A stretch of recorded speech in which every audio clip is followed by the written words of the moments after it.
வணக்கம். இங்கே பாருங்கள், நம்ம மாடி தோட்டத்தில் திரும்ப வந்து மல்லிகைப்பூ பூக்க ஆரம்பிச்சிருச்சு. நல்லா நிறையா பூக்கள் இருக்குது பாருங்கள். வெயில் காலம் இருந்துச்சுன்னா நல்லா பூக்கும்.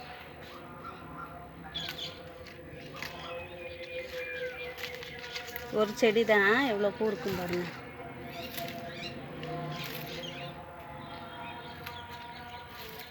நல்லா பூக்கள் பூத்துருக்கு.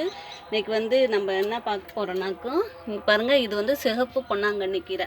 சிவப்பு பொன்னாங்கண்ணி கீரை வந்து ரொம்ப நல்லது, கண்ணுக்கு ஸ்கின்னுக்கு எல்லாம் ரொம்ப நல்லது. பாருங்கள், இது பின்னாடி சிகப்பு கலராக இருக்கும், மேலே வந்து க்ரீனாக இருக்கும். இதில் வந்து பச்சை பொன்னாங்கண்ணின்னு தனியாக இருக்குது, இது சிவப்பு பொன்னாங்கண்ணி. பாருங்கள்,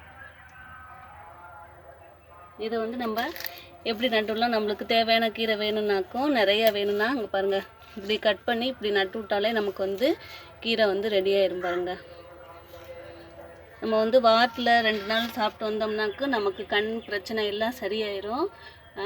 நல்லா ஸ்கின்னு வந்து நல்லா க்ளோ கொடுக்கும்னு சொல்லுவாங்க. இதில் வந்து பொன்னாங்கண்ணி கீரை ரசம்லாம் வைப்பாங்கங்க. சாப்பாட்டில் கீரை கூட்டு வைக்கலாம், பொரியல் வைக்கலாம், கடையல் மாதிரி பருப்பு போட்டு கடைஞ்சி சாப்பிட்லாம். இது வந்து சிகப்பு பொன்னாங்கண்ணி. நம்ம மாடி தோட்டத்தில் வந்து பச்சை பொன்னாங்கண்ணியும் இருக்குது.